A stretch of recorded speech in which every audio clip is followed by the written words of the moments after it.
नमस्कार दोस्तों, उड़ान आईएएस एकेडमी के ई लर्निंग प्लेटफॉर्म पर आप सभी का स्वागत करता हूं। दोस्तों, आज के इस वीडियो में सीजीपीएससी मेंस 2024 के अंतर्गत समाजशास्त्र के आए हुए प्रश्नों पर चर्चा करेंगे। उसके उत्तर को जानने का प्रयास करेंगे। उत्तर कैसे लिखते हैं, क्या पैटर्न होता है, इस इत्यादि बातों पर हम चर्चा करेंगे। ठीक है, आगे बढ़ने से पहले आपको मैं इसका सिलेबस बता देता हूं। समाजशास्त्र कहां पर है मेंस में? पेपर नंबर 6 में है, भाग 2 में है। सीजीपीएससी मेंस के सिलेबस में पेपर नंबर 6 भाग 2 में समाजशास्त्र है। सिलेबस को मैंने 10 भागों में बांटा है, ठीक, जिसमें चैप्टर नंबर 1 में समाजशास्त्र का अर्थ, क्षेत्र, प्रकृति, महत्व, अन्य विज्ञानों से संबंध का अध्ययन करेंगे। चैप्टर नंबर 2 में प्राथमिक अवधारणाएं, इसमें समाज, समुदाय, समिति, संस्था, सामाजिक समूह, जनरीति और लोकाचार इत्यादि टॉपिक्स पढ़ते हैं। चैप्टर नंबर 3 व्यक्ति एवं समाज, इसमें सामाजिक अंतःक्रिया, परिस्थिति, भूमिका, संस्कृति, व्यक्तित्व और समाजीकरण इत्यादि टॉपिक्स है। चैप्टर नंबर 4 में हिंदू सामाजिक संगठन, धर्म, अर्थ, वर्ण और पुरुषार्थ इत्यादि टॉपिक्स हैं। चैप्टर नंबर 5 सामाजिक स्तरीकरण, जाति और वर्ग है।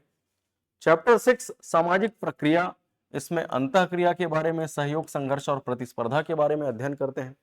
चैप्टर नंबर 7 में सामाजिक नियंत्रण के साधन एवं अभिकरण, सामाजिक परिवर्तन की प्रक्रिया एवं कारक का अध्ययन करते हैं। चैप्टर नंबर 8 में भारतीय सामाजिक समस्याएं, सामाजिक विघटन, नियमहीनता, अलगाव और विषमता इत्यादि पढ़ते हैं। चैप्टर नंबर 9 में सामाजिक शोध, जिसमें सामाजिक अनुसंधान का उद्देश्य, सामाजिक घटना के अध्ययन में वैज्ञानिक पद्धति, वस्तुनिष्ठता की समस्या आदि टॉपिक पढ़ते हैं। चैप्टर नंबर 10 में तथ्य संकलन, अवलोकन, साक्षात्कार, प्रश्नावली, अनुसूची, इन सारे टॉपिक्स का अध्ययन करते हैं। ठीक है, आगे देखते हैं कि कितने प्रश्न कितने अंक के पूछे जाते हैं। तो 2 नंबर के प्रश्न पूछे जाते हैं 6, 4 नंबर के प्रश्न पूछे जाते हैं 3, 8 नंबर के प्रश्न पूछे जाते हैं 2, 10 नंबर के प्रश्न पूछे जाते हैं 2, लेकिन आपको बनाना केवल 1 है। इस तरह से 6, 3, 9, 2, 11 और एक 12 क्वेश्चन पूछे जाते हैं। ठीक, 2 नंबर के क्वेश्चन को आपको 30 शब्दों में लिखना है, 4 नंबर के क्वेश्चन को 60 शब्दों में, 8 नंबर के क्वेश्चन को 100 शब्दों में और 10 नंबर के क्वेश्चन को 125 शब्दों में लिखने हैं। ठीक है, 2024 के पहले की जो मेंस है उसमें आंसर शीट ऐसा लैंडस्केप मोड में होता था। अभी 2024 मेंस का जो आंसर शीट था वो ऐसा पोर्ट्रेट मोड पे रहा। तो आपको आगे की तैयारी इसी पैटर्न पर करना है। ठीक है, चलिए अब सीधे हम मेंस के क्वेश्चंस पे आते हैं। 2 नंबर के 6 क्वेश्चन, उसके बाद 4 नंबर के 3 क्वेश्चन मिलेंगे, फिर 8 नंबर के 2 क्वेश्चन मिलेंगे, फिर 10 नंबर के 2 मिलेंगे, जिसमें से एक आपको बनाना है। ठीक है, चलिए देखते हैं। 2 नंबर का पहला क्वेश्चन पूछा गया, धर्म में आत्मवाद की धारणा को समझाइए। तो ये चैप्टर नंबर 4 का प्रश्न है। ठीक है, यहां पर धर्म ध्री धातु से बना है, जिसका अर्थ है धारण करना। ठीक, धर्म की उत्पत्ति के सिद्धांतों में से एक सिद्धांत है आत्मवाद का सिद्धांत, इसी को पूछा गया है 2 नंबर में। ठीक है, तो आप जानते होंगे कि भारतीय दर्शन में आत्मा के बारे में क्या मान्यता है। ठीक है, प्रत्येक मनुष्य में आत्मा होती है जो उसकी मृत्यु के बाद भी शेष रहती है। मृत्यु के बाद आत्मा का देह अंतरण होता है और ये जो स्वतंत्र आत्मा है वो शरीर आत्मा से संपर्क स्थापित करती है, जिससे धर्म की उत्पत्ति होती है। ठीक, इसके प्रतिपादक टाइलर हैं और इसके समर्थक कौन है? स्पेंसर है। अभी मैंने जो बात कही ये किसने बताया है? टाइलर ने। और इसके समर्थन किसने दिया है? स्पेंसर ने। यही धर्म की उत्पत्ति का सिद्धांत है।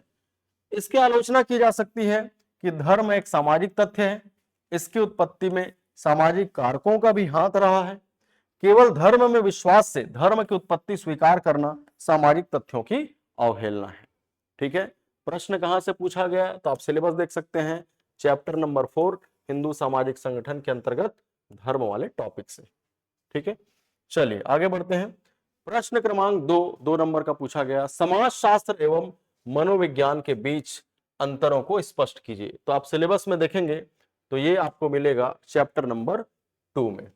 ठीक, समाज क्या प्रश्न पूछा गया? समुदाय और संस्था में अंतर बताइए।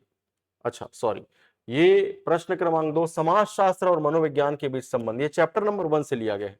यहां से लिया गया है, समाजशास्त्र का अन्य विज्ञानों से संबंध। ठीक है, तो वापस आइए, समाजशास्त्र और मनोविज्ञान के बीच अंतरों को स्पष्ट कीजिए। तो सबसे पहले आपको जानना है कि समाजशास्त्र है क्या और मनोविज्ञान है क्या, एकदम बेसिक चीज। ठीक है, तो मनोविज्ञान और समाजशास्त्र, ठीक है। मनोविज्ञान क्या है? मनोविज्ञान व्यक्ति का समाज में अध्ययन है। मनोविज्ञान व्यक्ति का समाज में अध्ययन है, जबकि कई व्यक्तियों के मिलने से जिस समाज का निर्माण होता है उसका अध्ययन क्या कहलाता है? समाजशास्त्र कहलाता है। मनोविज्ञान के अंतर्गत व्यक्ति के मानसिक लक्षण और उसके व्यक्तिगत व्यवहार का अध्ययन किया जाता है, जबकि विभिन्न समाज, समुदाय, समिति, संस्था का अध्ययन किसमें करते हैं? समाजशास्त्र में करते हैं। मनोविज्ञान क्या है? व्यक्ति का समाज में अध्ययन है, जबकि कई व्यक्तियों के मिलने से जिस समाज का निर्माण होता है उसका अध्ययन क्या है? समाजशास्त्र। ठीक, अब इसको बेस बना के इसका आंसर कर सकते हैं। इसके की पॉइंट्स देख लीजिए। अध्ययन का विषय, तो समाजशास्त्र में हम सामाजिक संरचना, संस्था, संबंधों का अध्ययन करते हैं, जबकि मनोविज्ञान में व्यक्ति के मानसिक प्रक्रियाओं और उसके व्यवहार का अध्ययन करते हैं। दूसरा की पॉइंट याद रखना है, फोकस। समाजशास्त्र समाज और सामाजिक समूहों पर केंद्रित होता है, जबकि मनोविज्ञान व्यक्ति के विचारों, भावनाओं और व्यवहार पर केंद्रित होता है। तीसरा की पॉइंट बना सकते हैं, पद्धति। समाजशास्त्र में अक्सर सामाजिक सर्वेक्षण, केस स्टडी, सांख्यिकीय विश्लेषण जैसी पद्धतियों का उपयोग किया जाता है, जबकि मनोविज्ञान में प्रयोग, सर्वेक्षण, केस स्टडी जैसी पद्धतियों का प्रयोग किया जाता है।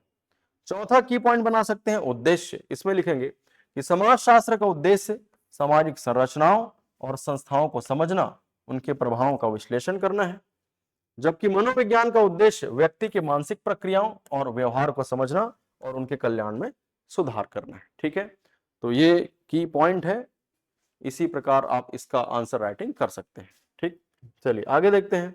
अगला तीसरा प्रश्न पूछा गया, संदर्भ समूह से आप क्या समझते हैं? 2 नंबर में। तो समूह मतलब 2 या 2 से अधिक व्यक्ति। ठीक, यदि मैं उन लोगों से, उन समूहों से अपनी तुलना करूं, ठीक, तो इसे हम क्या कहते हैं? संदर्भ समूह कहते हैं। ऐसा समूह जिसका उपयोग व्यक्ति अपने व्यवहार, अपने दृष्टिकोण और अपने मूल्यों का मूल्यांकन करने के लिए करते हैं। ऐसा समूह जिससे मैं तुलना करता हूं, जिससे हम तुलना करते हैं।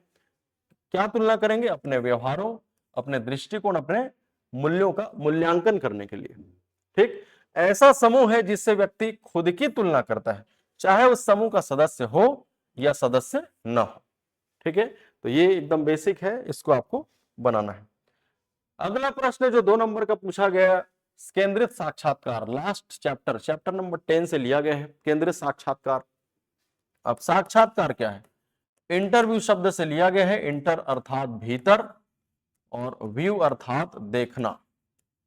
अतः साक्षात्कार शब्द का अर्थ है अंतर्दर्शन या अंतर्दृष्टि। जिन अप्रकट तथ्यों का बाह्य रूप से निरीक्षण नहीं हो सकता, उन तथ्यों की जानकारी प्राप्त करना साक्षात्कार कहलाता है। जैसे मेरे सामने कोई बैठा है, मैं उसको देख के नहीं जान सकता कि उनके अंदर क्या ज्ञान भरा हुआ है, उसको पूछूंगा, टटोलूंगा, तभी मैं जान पाऊंगा कि वो कितना नॉलेजेबल पर्सन है। उसी को कहा जाता है साक्षात्कार। अब केंद्रित साक्षात्कार क्या है?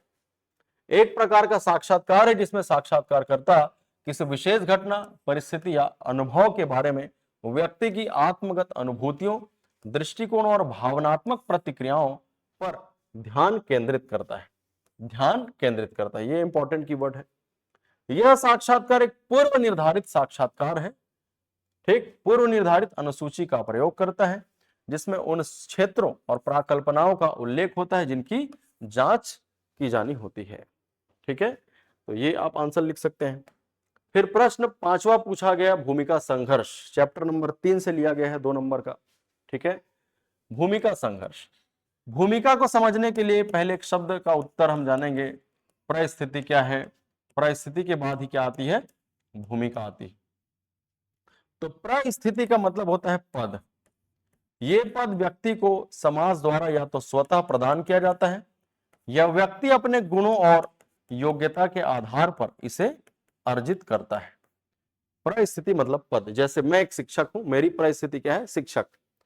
अब परिस्थिति धारण करने के कारण जिस प्रकार के कार्यों या जिस प्रकार के व्यवहारों की अपेक्षा व्यक्ति से करता है वह उसकी भूमिका कहलाती है। जैसे मेरी परिस्थिति शिक्षक है, विद्यार्थी मुझसे क्या अपेक्षा करते हैं, किस प्रकार के कार्यों की, किस प्रकार के व्यवहारों की, वही मेरी भूमिका कहलाती है।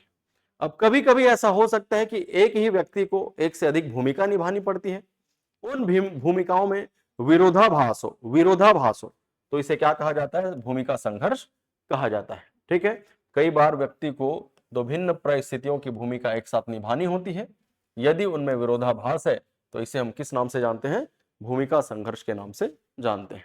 ठीक है, चलिए अगला प्रश्न, नियंत्रित अवलोकन 2 नंबर का, ये लास्ट चैप्टर से लिया गया है, चैप्टर नंबर 10 से। ठीक है, तो अवलोकन का मतलब होता है देखना, जानबूझकर घटनाओं का अध्ययन करना, अपनी आंखों का सबसे ज्यादा इस्तेमाल किया जाता है, प्राथमिक सामग्री का संकलन किया जाता है और निष्पक्ष होकर निष्कर्ष निकाला जा सकता है, यही अवलोकन है। अब नियंत्रित अवलोकन क्या है भाई, एक शोध पद्धति है जिसमें शोधकर्ता पूर्व निर्धारित वातावरण में जैसे कि प्रयोगशाला में प्रतिभागियों का अवलोकन करता है। शोधकर्ता चरों को नियंत्रित करता है और एक संरचित तरीके से डेटा एकत्र करता है। ठीक, जैसे विद्यार्थी लेबोरेटरी में प्रैक्टिकल कर रहे हैं और मैं शिक्षक हूं, मैं नियंत्रण करता हूं। ठीक है, तो नियंत्रण बना रहेगा, किन पर, विद्यार्थियों पर नियंत्रण बना रहेगा। ये पूर्व नियोजित है, प्री प्लानिंग होती है, पहले से प्लान की हुई होती है। इसमें स्टॉप वॉच की आवश्यकता पड़ सकती है ना, वर्नियर कैलिपर, स्टेप, मैप इत्यादि की आवश्यकता पड़ती है और इसमें कृत्रिमता आ जाती है। इस तरह के अवलोकन में कृत्रिमता आ जाती है। जैसे विद्यार्थी प्रैक्टिकल कर रहे हैं, प्रैक्टिकल नहीं करेंगे जब मैं दूर हूं, जैसे ही पास जाऊंगा तो विद्यार्थी करने का नाटक कर लेंगे कि हम प्रैक्टिकल कर रहे हैं। ठीक है, तो इसमें कृत्रिमता आ जाती है, जबकि अनियंत्रित अवलोकन में स्वाभाविकता बनी रहती है। ठीक है, चलिए अगला 4 नंबर का प्रश्न शुरू होता है यहां से। 4 नंबर के कितने प्रश्न पूछे जाते हैं, 3 प्रश्न। ठीक है, तो पहला 4 नंबर का प्रश्न पूछा गया, संस्था और समुदाय में अंतर बताइए, चैप्टर नंबर 2 से ये लिया गया है। ठीक है, तो सबसे पहले इसका बेसिक जान लेते हैं कि संस्था और समुदाय होता क्या है। ठीक है, समुदाय कम्युनिटी अंग्रेजी शब्द से बना है, कॉम और म्यूनिस 2 शब्दों से बना है। ठीक है, समुदाय क्या है, समुदाय व्यक्तियों का समूह है, समुदाय व्यक्तियों का समूह है जो किसी निश्चित भौगोलिक क्षेत्र में निवास करता है तथा जिसमें हम की भावना पाई जाती है। समुदाय क्या है, समुदाय व्यक्तियों का समूह है जो किसी निश्चित भौगोलिक क्षेत्र में निवास करता है तथा जिसमें हम की भावना पाई जाती है। जैसे रायपुर एक समुदाय है, जैसे बिलासपुर एक समुदाय है, जैसे छत्तीसगढ़ एक समुदाय है। रायपुर व्यक्तियों का समूह है, रायपुर का निश्चित भौगोलिक क्षेत्र है, रायपुर के लोगों में रायपुर के प्रति हम की भावना या एक दूसरे के प्रति हम की भावना पाई जाती है, इसलिए रायपुर एक समुदाय है। ठीक, संस्था क्या है, संस्था को समझने के लिए पहले हमको जानना है समिति। समिति क्या है, व्यक्तियों का समूह है। ठीक, जिसके कुछ उद्देश्य होते हैं, जैसे गणेश समिति, दुर्गा समिति, व्यापारिक समिति, विद्यार्थी समिति, इसके कुछ उद्देश्य होते हैं। ठीक है, अब इन्हीं उद्देश्यों को पूरा करने के लिए संस्था क्या है, नियम है। संस्था क्या है, कार्य प्रणाली है। नियमों और कार्य प्रणालियों का संगठित रूप है। ठीक, इसे क्या कहा जाएगा, संस्था कहा जाएगा। संस्था क्या है, संस्था नियमों और कार्य प्रणालियों का संगठित रूप है। समिति व्यक्तियों का समूह है जिसके कुछ उद्देश्य होते हैं, उन उद्देश्यों को पूरा करने के लिए संस्था नियमों और कार्य प्रणालियों का एक संगठित रूप है। अब दोनों में क्या अंतर है, तो आप देख सकते हैं, समुदाय व्यक्तियों का समूह है, मूर्त है मतलब देखा जा सकता है, छुआ जा सकता है। संस्था नियमों और कार्य प्रणालियों की व्यवस्था है, इसे देखा नहीं जा सकता, यानी कि यह अमूर्त है। हम सदस्य किसके होते हैं, समुदाय के, संस्था के सदस्य नहीं हो सकते। ठीक है, चलिए 4 पॉइंट आप देख लीजिए, क्या क्या इसमें आंसर लिख सकते हैं। पहला, समुदाय से सदस्यता का बोध होता है। ठीक है, समुदाय व्यक्तियों का समूह है, जबकि संस्था से सदस्यता का बोध नहीं होता। संस्था नियमों और कार्य प्रणालियों का संगठित रूप है। ठीक, समुदाय, दूसरा पॉइंट, मूर्त होता है क्योंकि यह व्यक्तियों का समूह है। संस्था नियमों और कार्य प्रणालियों की व्यवस्था है, इसलिए यह अमूर्त होती है। समुदाय के लिए एक निश्चित भूभाग का होना आवश्यक है, जबकि संस्था के लिए नहीं। चौथा लिख सकते हैं, एक समुदाय में कई संस्थाएं हो सकती है, जबकि संस्था स्वयं समुदाय न होकर समुदाय के अंतर्गत निहित होती है। ये समुदाय है, समुदाय मतलब व्यक्तियों का समूह जिसका निश्चित भौगोलिक क्षेत्र हो, जिसमें हम की भावना हो। अब इसमें कई सारी संस्थाएं हो सकती है। ठीक है, चलिए आगे बढ़ते हैं। अगला प्रश्न 4 नंबर का पूछा गया, भौतिक और अभौतिक संस्कृति में अंतर बताइए। संस्कृति चैप्टर नंबर 3 से लिया गया है। ठीक है, तो भौतिक मतलब जिसको हम देख सकते हैं, छू सकते हैं, और अभौतिक मतलब देखा छुआ नहीं जा सकता, केवल महसूस किया जा सकता है। ठीक है, तो अंतर बताइए भैया। पहला अंतर है, भौतिक संस्कृति में मूर्त वस्तुएं मतलब जिसे देखा छुआ जा सके, जैसे कि उपकरण, घर, कलाकृति शामिल होती है। जबकि अभौतिक संस्कृति में अमूर्त चीजें मतलब जिसे देखा छुआ नहीं जा सकता, महसूस किया जा सकता है, जैसे विश्वास, मूल्य, सामाजिक मानदंड, व्यवहार, है ना, ये सारे चीज शामिल होते हैं। भौतिक संस्कृति मूर्त वस्तुओं से संबंधित है, देखा छुआ जा सकता है। अभौतिक संस्कृति अमूर्त विचारों और विश्वासों से संबंधित है, देखा छुआ नहीं जा सकता। ठीक, भौतिक संस्कृति किसी समूह के लोगों की भौतिक वस्तुओं और वस्तुओं का समग्र रूप है। अभौतिक संस्कृति में समाज के विचार, विश्वास, सामाजिक भूमिका, नियम, नैतिकता और दृष्टिकोण शामिल होते हैं। अभौतिक संस्कृति में कोई भी भौतिक वस्तु या कलाकृतियां शामिल नहीं होती है। आसान है, आप याद रखेंगे। भौतिक मतलब देखा छुआ जा सके, अभौतिक मतलब देखा छुआ ना जा सके, केवल महसूस किया जा सके। ठीक है, भौतिक मतलब जैसे टेबल, फर्नीचर, लाइट, फैन। अभौतिक मतलब हमारे विचार, व्यवहार, आदर्श, वैल्यूज, मूल्य इत्यादि। ठीक है, चलिए आगे बढ़ते हैं। अगला प्रश्न जो पूछा गया है वो है पुरुषार्थ क्या है। ठीक है, अगला जो 4 नंबर का प्रश्न पूछा गया, पुरुषार्थ क्या है, हिंदू धर्म में इसके महत्व की चर्चा कीजिए। तो ये प्रश्न चैप्टर नंबर 4 से लिया गया है। ठीक, तो पुरुषार्थ क्या है?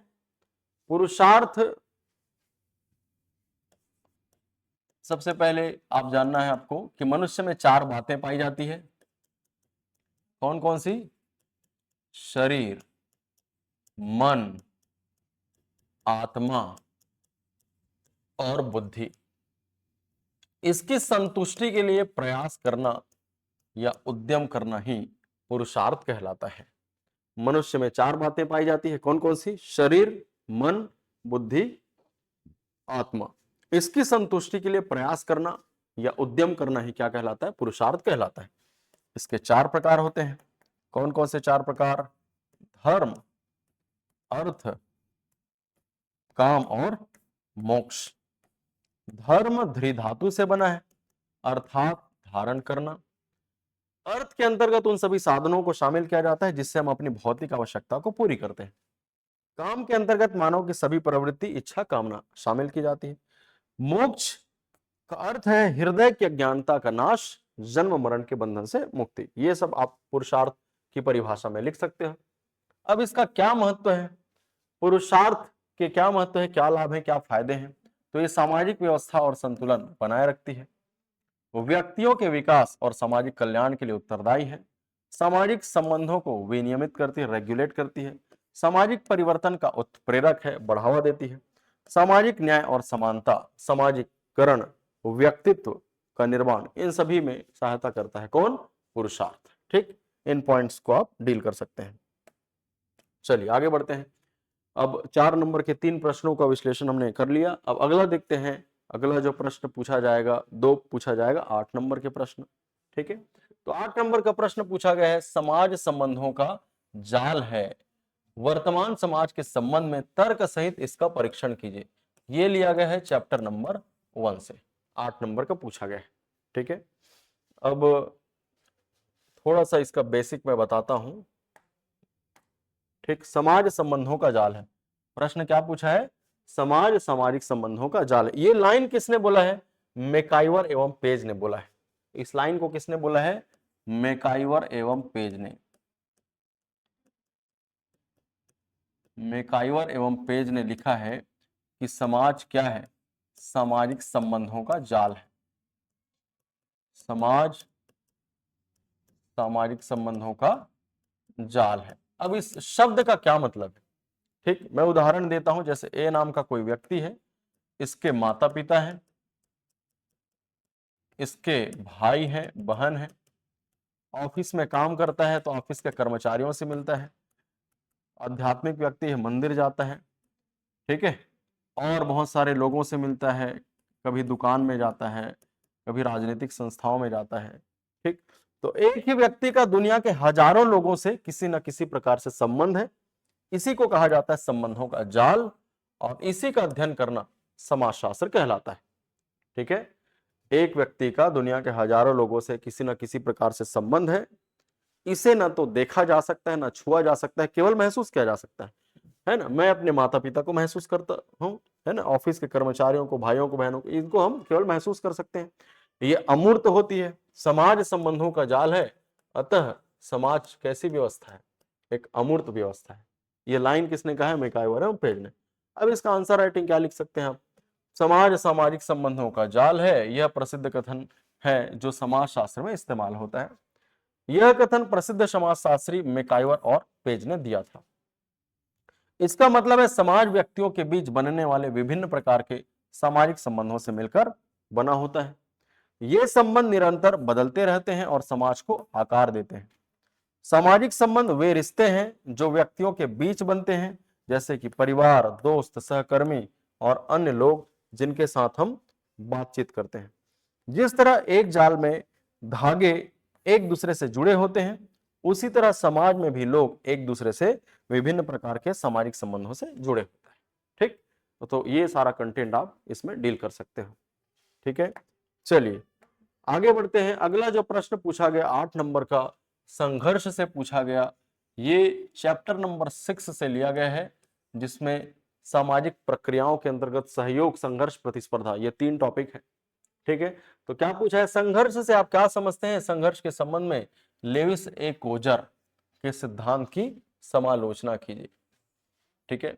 मतलब आपको आलोचना लिखनी है और साथ में समीक्षा लिखनी है, ठीक है। चलिए देखते हैं भाई, इसमें सबसे पहले संघर्ष क्या होता है। तो संघर्ष की परिभाषा इसमें पूछा है। संघर्ष मतलब क्या, जब 2 या 2 से अधिक व्यक्ति या समूह अपने लक्ष्य को प्राप्त करने के लिए विरोधी को नुकसान पहुंचाता है,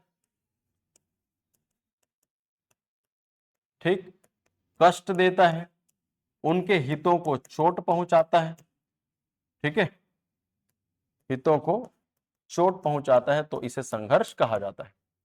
यह हिंसात्मक तरीके से लक्ष्य को प्राप्त करने का प्रयत्न है। यह चेतन प्रक्रिया है, यह वैयक्तिक प्रक्रिया है, ठीक, यह अनिरंतर प्रक्रिया, हमेशा नहीं चलता, सार्वभौमिक है, मतलब हर देश काल तथा परिस्थिति में पाई जाती है, ठीक है। यह संघर्ष की परिभाषा हो गई। अब क्या पूछा है, लेविस ए कोजर के सिद्धांत, ठीक है, ध्यान से सुनते जाइए। क्या बोला कोजर ने, कोजर का सिद्धांत संघर्ष को सामाजिक व्यवस्था के लिए एक सकारात्मक और एकीकृत शक्ति के रूप में देखता है, लेकिन कुछ आलोचकों का तर्क है कि यह संघर्ष के नकारात्मक पहलुओं जैसे हिंसा, उत्पीड़न को कम करके आंकता है। इसके अतिरिक्त यह सिद्धांत सामाजिक असमानता और शक्ति संबंधों की भूमिका को पर्याप्त रूप से संबोधित नहीं करता है। कोजर के सिद्धांत की कुछ आलोचनाएं इस प्रकार है ना, संघर्ष के नकारात्मक पहलुओं की उपेक्षा।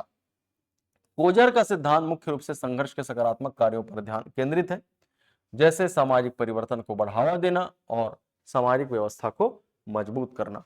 हालांकि आलोचकों का तर्क है कि यह संघर्ष के नकारात्मक पहलुओं जैसे हिंसा, उत्पीड़न, सामाजिक विघटन को नजरअंदाज करता है, किंतु समाजशास्त्रियों के अनुसार संघर्ष हमेशा सकारात्मक नहीं होता और इसके विनाशकारी परिणाम हो सकते हैं, ठीक। दूसरा, सामाजिक असमानता की भूमिका की उपेक्षा।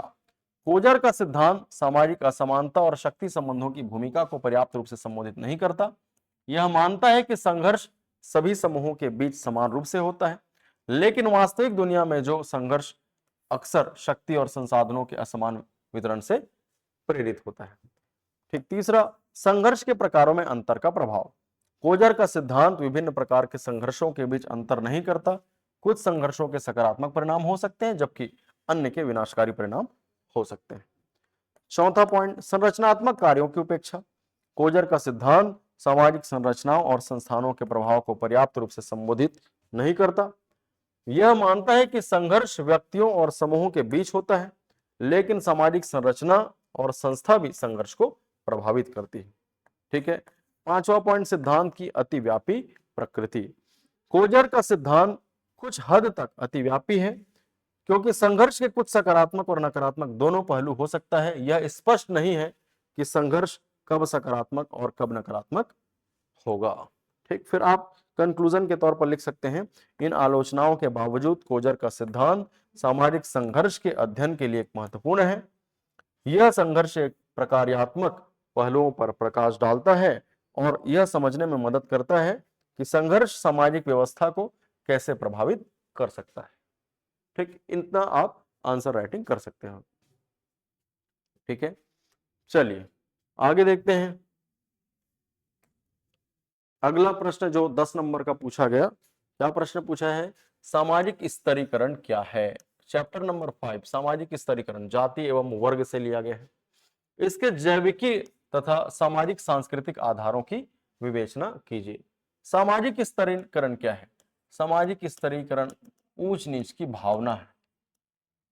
ठीक है, ऊंच नीच की भावना, व्यक्ति का समाज में ऊंचे से नीचे के क्रम विन्यास में विभाजन क्या कहलाता है, सामाजिक स्तरीकरण कहलाता है। ये समाजशास्त्री पार्सन्स ने इसे परिभाषित किया है इस तरह से। अब जैविकी और सामाजिक सांस्कृतिक आधार क्या क्या हो सकते हैं।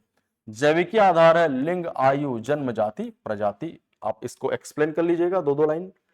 फिर दूसरा सामाजिक सांस्कृतिक आधार क्या क्या है, संपत्ति, व्यवसाय, राजनीतिक सत्ता। दो तीन लाइन इसको भी एक्सप्लेन कर लेंगे। ठीक है, इंपॉर्टेंट टॉपिक है, प्रश्न यहां से आते रहते हैं। चलिए अगला प्रश्न देखते हैं जो 10 नंबर का पूछा गया, और यानी कि अथवा के साथ। मैंने बताया था कि 10 नंबर के दो प्रश्न पूछे जाएंगे, दो में से एक बनाना रहेगा। पहला मैंने बताया। अब दूसरा प्रश्न क्या पूछा गया है, समाजीकरण। ये लिया गया है चैप्टर नंबर 3। मतलब चैप्टर नंबर 3 से बहुत सारे प्रश्न पूछे हैं। आपको भूमिका पूछ दिया, ये 10 नंबर का समाजीकरण पूछ दिया, एक संस्कृति से भी प्रश्न पूछा है। ठीक है, समाजीकरण की प्रक्रिया के संबंध में मीड के विचारों की व्याख्या कीजिए। मीड, ठीक, विद्वान का नाम है, इन्होंने समाजीकरण को किस तरह से बताया है इसके बारे में हम जानेंगे। सबसे पहले देखते हैं समाजीकरण के अर्थ। समाजीकरण का अर्थ, ठीक है, तो समाजीकरण क्या है, सीखने की प्रक्रिया है। समाजीकरण सीखने की प्रक्रिया है जिसके द्वारा व्यक्ति समाज की सामाजिक सांस्कृतिक विचारों को ग्रहण करता है। ठीक, अपने व्यक्तित्व का विकास करता है और समाज का क्रियाशील सदस्य बनता है। समाजीकरण क्या है, सीखने की प्रक्रिया है जिसके द्वारा व्यक्ति समाज की सामाजिक सांस्कृतिक विशेषताओं को ग्रहण करता है, अपने व्यक्तित्व का विकास करता है और समाज का क्रियाशील सदस्य बनता है। समाजीकरण सीखने की प्रक्रिया है, किंतु सभी बातों को सीखना समाजीकरण नहीं है। केवल उन्हीं बातों को सीखना समाजीकरण है जो समाज द्वारा स्वीकृत है। जैसे बच्चा गाली देना सीखता है, इसे हम समाजीकरण नहीं कहेंगे क्योंकि यह समाज द्वारा स्वीकृत नहीं है। ठीक, वैसे ही समाजीकरण जन्म से लेकर मृत्यु तक चलने वाली प्रक्रिया है। ये समय सापेक्ष है, स्थान सापेक्ष है ना। इसमें आत्म का विकास होता है। इसके कई स्तर हो सकते हैं, जैसे मौखिक स्तर, ठीक है, फिर किशोर अवस्था के पहले भी और क्या क्या आता है, मौखिक अवस्था, शौच अवस्था, तादात्मीकरण अवस्था, किशोर अवस्था, युवावस्था, प्रौढ़ावस्था और वृद्धावस्था। 7 अवस्थाओं में बांटा गया है। 8 नंबर का यह पहले भी पूछा जा चुका है 2018 मेंस में। ठीक है, अब समाजीकरण की प्रक्रिया के संबंध में मीड के विचारों की व्याख्या कीजिए। मीड ने इसे कैसे बताया है, तो ध्यान से सुनिए, आसान है। इन्होंने बताया है कि जन्म के समय बच्चा एक जैविक व्यक्ति होता है जिसमें बुद्धि का अभाव होता है ना। बच्चा जैविक व्यक्ति होता है जिसमें बुद्धि का अभाव होता है, अतः वह आंतरिक प्रेरणा से प्रेरित होकर ही क्रियाएं करता है।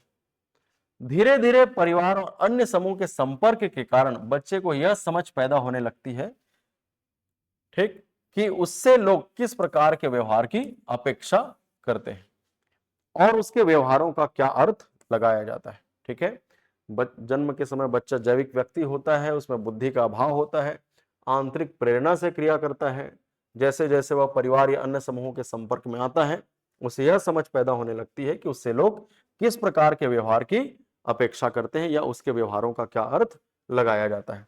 इस प्रकार बच्चे का स्व व्यवहार से प्रभावित होने लगता है। बच्चे का स्व ठीक व्यवहार से प्रभावित होने लगता है। इसे वह सामान्यकृत अर्थ कहता है। कौन? मीड। ठीक है, इसका अर्थ है कि किसी व्यक्ति की स्वयं के बारे में वह धारणा जो दूसरे लोग उसके बारे में रखते हैं। ये इंपॉर्टेंट लाइन है। ठीक है, तो मीड ने इस तरह इसकी व्याख्या की है। ठीक है, समझ में आ रहा होगा आप सभी विद्यार्थियों को। ठीक, मैं फिर से बोल रहा हूं, समाजशास्त्र में को सिलेबस को आप 10 चैप्टर में बांट लो। ठीक, 2 नंबर के 6, 4 नंबर के 3, है ना, 8 नंबर के 2, 10 के 2 पूछे जाएंगे, एक आपको बनाना हो। स्कोरिंग सब्जेक्ट है। ठीक, स्कोरिंग सब्जेक्ट है। इसमें कुछ परिभाषा जो पूछा जाता है ना, उसमें आप समाजशास्त्रियों का नाम याद रख लीजिए, समाजशास्त्रियों के अनुसार उसे परिभाषित कीजिए। ठीक, और जो परिभाषा लिखेंगे उसको डबल इन्वर्टेड कामा के अंदर लिख लीजिए। अगर एग्जैक्ट याद होगा, टूटे फूटे शब्दों में याद होगा तो सिंगल इन्वर्टेड कामा में चल जाएगा। ठीक है, तो उम्मीद करता हूं आपको सभी क्वेश्चंस के उत्तर समझ में आए होंगे। ठीक, चलिए आज के लिए इतना ही। धन्यवाद।